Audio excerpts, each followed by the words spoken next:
going on, guys? We got Mace in the chair today, and before we get started, obviously we notice a couple things, right? We noticed his aesthetic. We noticed that he has something that's sitting forward right now, right? So we have a bunch of curls, we have some straight hair in the back, and then we have a lot of texture at the bottom, right? But before we get started, let's ask Mace. Mace, what do you think about your hair today, man? How do you feel about it? I like it. I think the haircut's good. I just feel like it needs a little bit of layering so that the curls can kind of come out more naturally. I feel like it's kind of clumpy a little bit. Okay.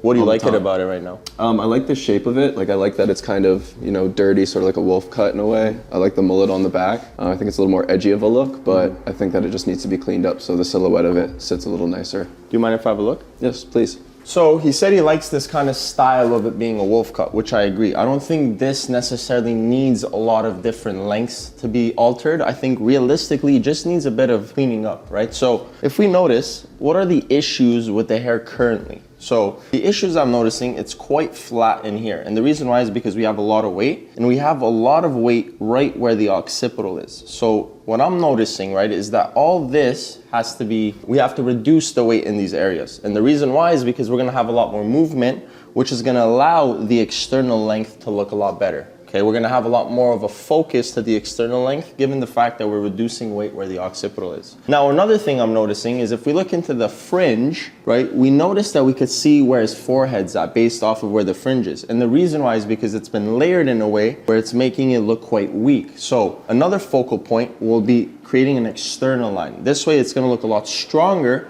where you don't necessarily see the forehead. So now I have to really start thinking, how am I gonna start this process, right? So obviously, I mentioned the focal point is gonna have to be the front and the back. So the first thing I'm gonna do is separate the sides, the back, and start working with the front. The issue is the fact that we don't have enough weight and strength in the front, and that's gonna be the first thing I tackle. The second thing I'm gonna think of doing is really enhancing a lot more movement through the sides. I think the external length all in here is quite nice. I think it just needs a bit of shape, a bit of cleaning where the parietals at. So that's gonna be the second thing I do. And the third thing will be reducing a lot more weight towards the back. Okay guys, so first step, as I mentioned, is separating the sides with the front. And the reason why is because this is gonna be the focal point. So very simply, we're just gonna take a section straight down the sides here, and that's gonna allow us to just focus into the fringe, okay? So from here, we're just gonna brush all this back. Use a clip so it's completely out of our way.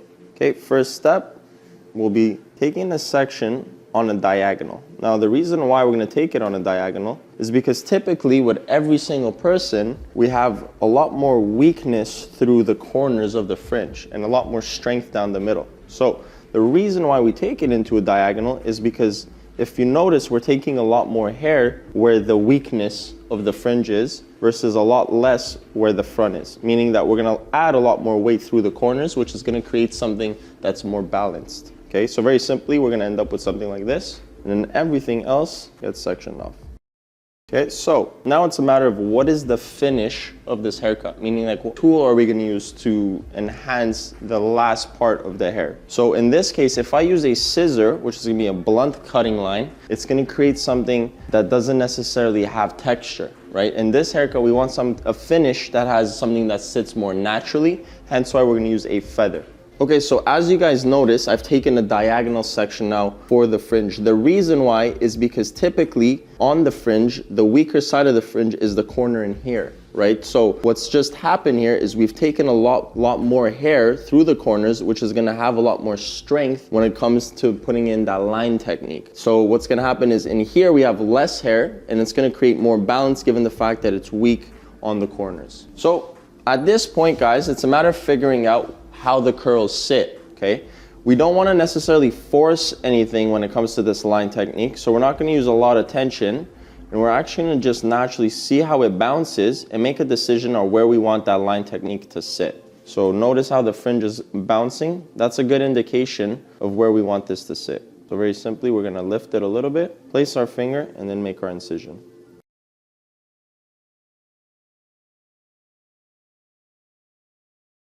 Now, the shape that we're trying to create here, guys, isn't something round. The reason why is because we want a connecting point to the sideburns. If we go ahead and create something that's round, what could potentially happen once it sits dry is this would sit really high and then we wouldn't have symmetry with those sideburns. So what I'm doing is we're keeping more length through the corners, which is gonna allow this to sit a lot nicer and have something that's symmetrical to those sideburns.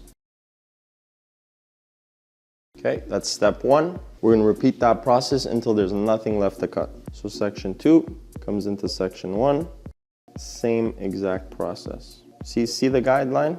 And boom. Now the strides we're gonna use, guys, is gonna be a lot shorter. The reason why is because we're strengthening the fringe. We're not necessarily trying to layer it. And if we go with something like this, what's gonna happen is we're gonna weaken that fringe. We wanna strengthen it. So very small strides, which is gonna allow us to have a stronger line technique. As we get towards the corners, we're gonna have something that externally will sit longer, just like that. Perfect. So again, this is our third section now, and if there's nothing left to cut, then we do not cut it. So we're gonna repeat the same process on the other side. And as you guys notice, now we have more length through this corner, which is gonna sit really nicely into our graduation and into our sideburns. Okay guys, same process, sectioning the sides out. So completely getting rid of this side panel. And where would that be? That's right before it rounds off on the sides. So how do I notice that? Well, if I place my comb, we notice that the roundness of the head is around this area, and very simply, that's exactly where we're gonna section it off. So again, using a clip and getting rid of the sides. Okay, same process, going into a diagonal section.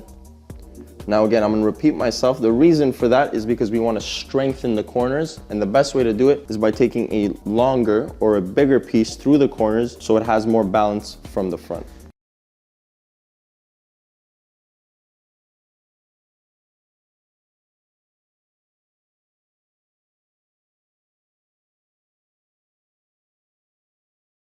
Beautiful.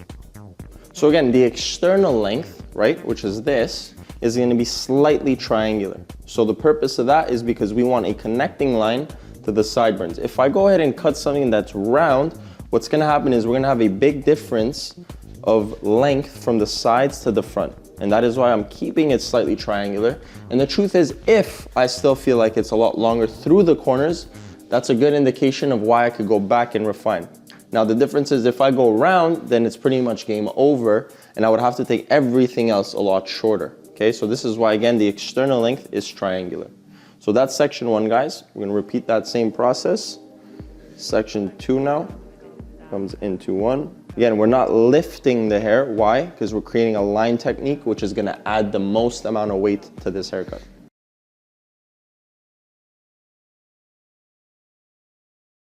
And there we have it. That's our last section, and as we notice, there's nothing left. So very simply, guys, if we look at the front now, if we look at the front, notice how the fringe is a lot stronger. Very simply, all I had to do was take almost ½ an inch and base it off of where I want it to sit, and now we could see that we can't necessarily see through the forehead.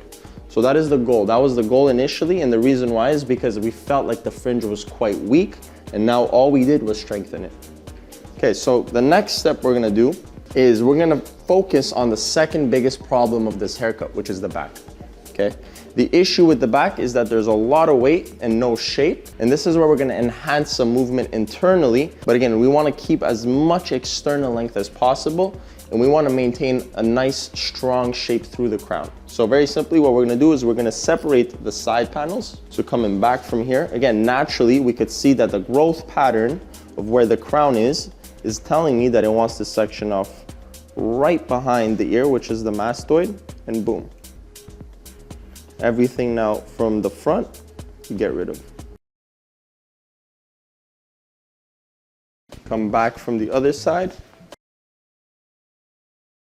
Again, guys, how do I notice it? Well, if you guys see the crown, notice how the cowlick is moving in this way. All we're gonna do is we're gonna follow how the cowlick wants to move. The purpose and the reason for this is I'm gonna show you guys in a minute, but the lengths in the crown are quite short, and this is why we gotta work with the crown. If it was a lot longer, 100% I would go against the natural growth pattern, because the weight and the length that would be a lot longer would allow me to go against how the hair wants to sit. But in this case, based off of how short it is, as we notice, I have to make sure I'm cutting it into a shape that sits more naturally. Now we have to think, what's gonna allow me to cut this and remove length internally a lot easier? Is it gonna be vertically, is it gonna be horizontally, or is it gonna be diagonally? So this is where we have to figure that out.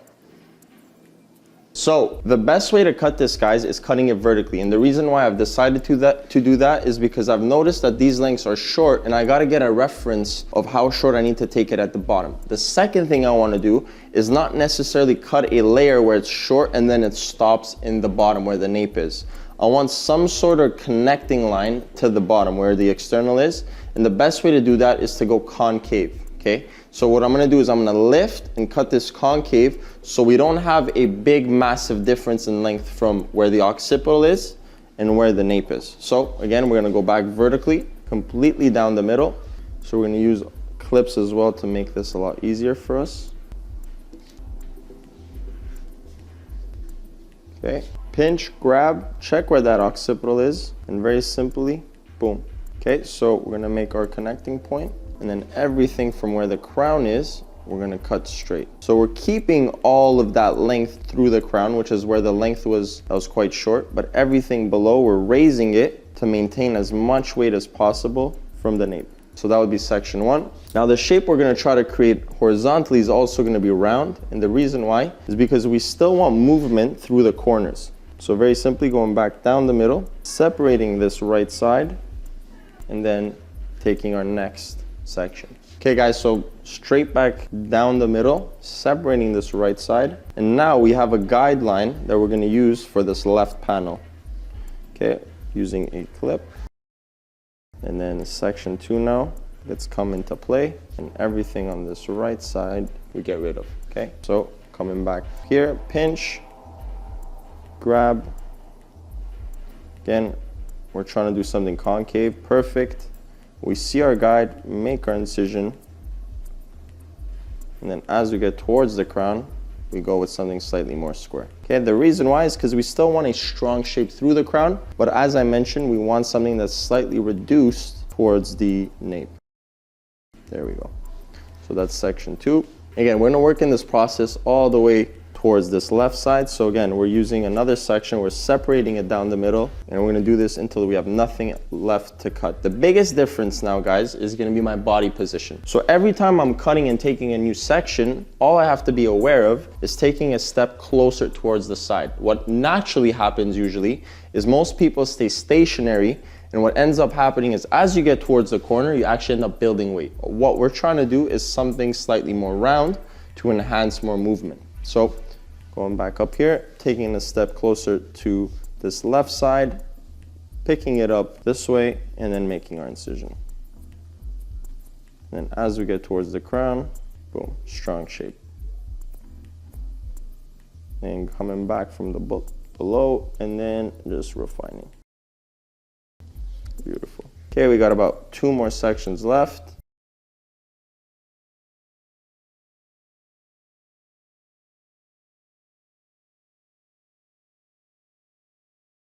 So now we're going to check and see visually if we have anything left to do on this left panel, but we can notice that beautiful movement now, and we still have that strong shape through the crown. Okay, same process, guys, now going back down the middle, and now we're going to focus on the right panel. We're going to separate everything from this left side. And guys, I just want to ask you guys, what is the shape that we've created here vertically?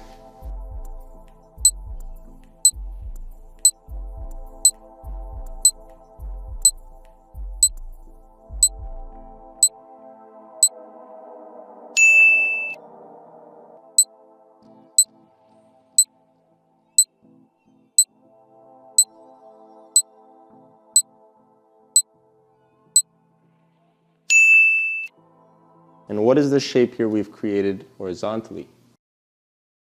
All right. Okay, guys, starting back on this right side. Again, every section, guys, is about a finger's width. So making sure, again, we place our finger, check for our guide, lift, then making our incision. And as we get closer to the crown, we drop it a little bit to strengthen that shape. Then we come towards the nape, lift, and then we're gonna point cut it in. Why are we gonna point cut it in? Because again, the finishing of this haircut's gonna be textured. Same with the front, same with the back. We don't wanna create something too blunt because that's gonna take away from the look of this haircut, especially because everything's gonna sit quite natural, quite curly, okay? So again, we're gonna work in this process all the way towards the right side and working in a very clean, meticulous way.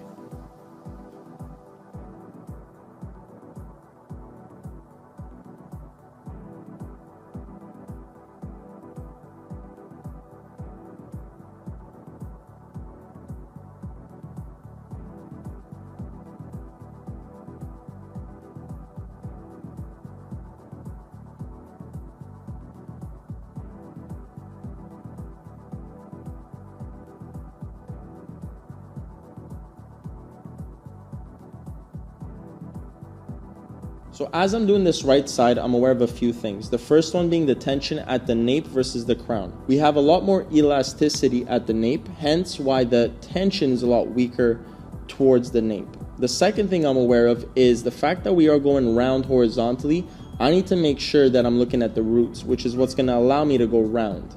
The third thing I'm aware of is the way I'm grabbing the hairs. So I'm using the entire comb to grab the hair, and the reason for that as well is because it's gonna allow me to section off the areas that I don't wanna cut a lot easier. Since we created a round cutting line horizontally, the refining process, which is the cross-checking process, is making sure that we don't have any corners, okay? So very simply, I'm gonna pick it up horizontally and I gotta check that all the lengths are parallel to the head. So they gotta be straight off the base and they all gotta be equal, okay? So what we could do to make it a lot easier, we could go back down the middle, which is the flattest part of the head, and work in zones. So very simply, I'm gonna pick it up this way, come up, check for a little corner, make that incision. Check for corners, make that incision. And again, I'm working around the head, so I gotta make sure that as I get towards the sides, my body position is also moving with the side.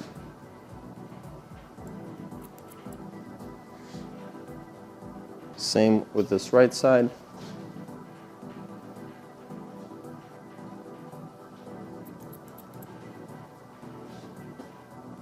Okay, so everything is nice and round now horizontally. We still have a concave layer internally, so we have lengths that are getting longer as we get towards the nape, but everything in here is round, okay? So the next process is really figuring out what we're gonna do with the sides, okay? Now, initially, I had said the issues were the back and the front, but now let's figure out what are the lengths we're working with on the sides.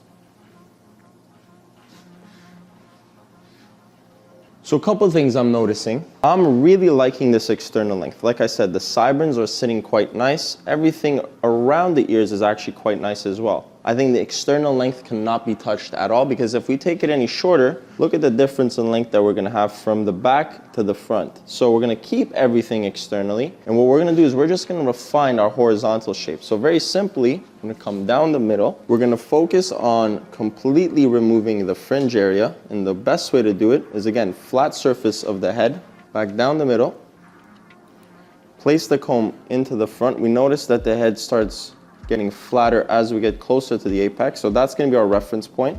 So right before it rounds off in the front, and we're just going to completely isolate the front. Okay, just very simply, again, coming down this way. Okay, and then same thing in here. And very simply now, we're just going to cut this round horizontally. This will be the best way for me to control this round shape, which is going to allow me to enhance the external length, which is longer, and enhance more movement internally. Okay guys, so again, we're going to go with a horizontal line in front of the ear because we're not using any guidelines with the back. Okay, the goal now is to have its own component, which is the side panel. Okay, so guys, we're gonna use a horizontal cutting line now, and the purpose of this, it's gonna be a lot easier for us to control the weight through the corners. If I try to pick this up vertically and cut it this way, it's gonna be a lot harder. So this way, we're just gonna pick it up horizontally, refine the corner, which is completely removing it, and then we're gonna keep all the external. So straight down like this, I'm gonna grab it. We're gonna use a reference from the external length. Very simply, we're just going to refine that corner over here.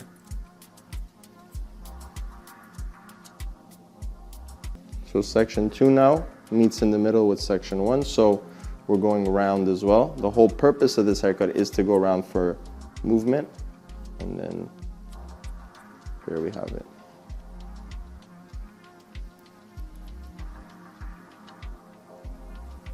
Yeah, we're not touching the external, just refining a little bit of it. Beautiful.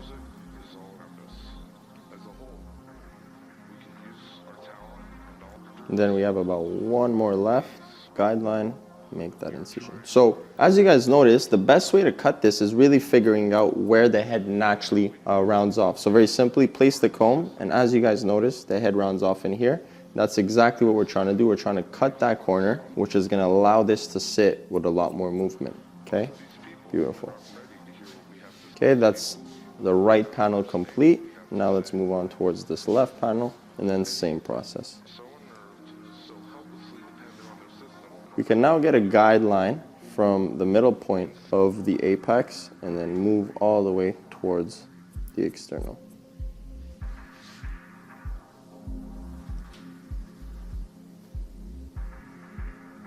We have about 2 more sections left.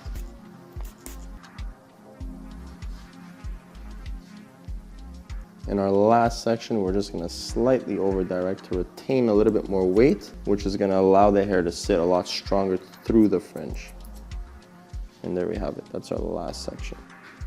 Okay, we're gonna go back, check down the middle, see whatever is left to refine, and just snip it off. There we go, perfect. So we're gonna completely leave the front now. Now it's a matter of figuring out visually how this all looks, and then if we need to, we'll go back and refine once it's dry.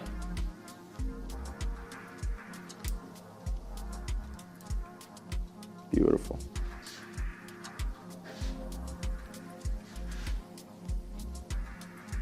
So what we're gonna do now is we're gonna apply a cream and we're gonna enhance the curls. We're gonna diffuse it, and the reason why is because by diffusing it, naturally what's gonna happen is the hair is gonna expand and it's gonna sit into more of a curly look. So very simply now, we're gonna use a medium heat and speed level 3, and I'm gonna show you guys how that's done.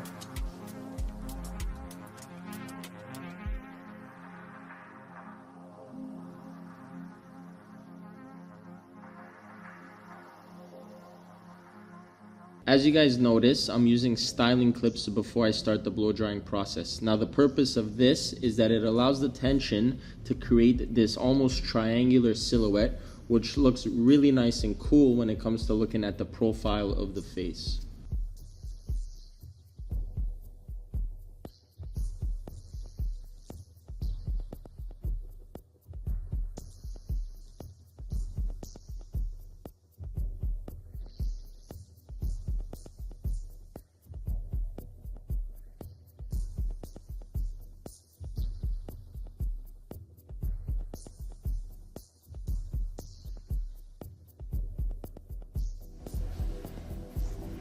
Okay guys, so this is my final look on Mace, and as you guys notice, we have strengthened the fringe. The external length is nice and wavy and has a bit of those curls. And internally, if we look at the back now, we've completely reduced the weight where the occipital is, but as we get towards the nape, we have something that's more textured and longer, and that is why we went with something that's more triangular, okay? I wanted to still enhance a bit of that texture and movement while still maintaining a nice strong shape through the crown. And there you guys have it. That's my final look on Mace, and I hope you guys like it.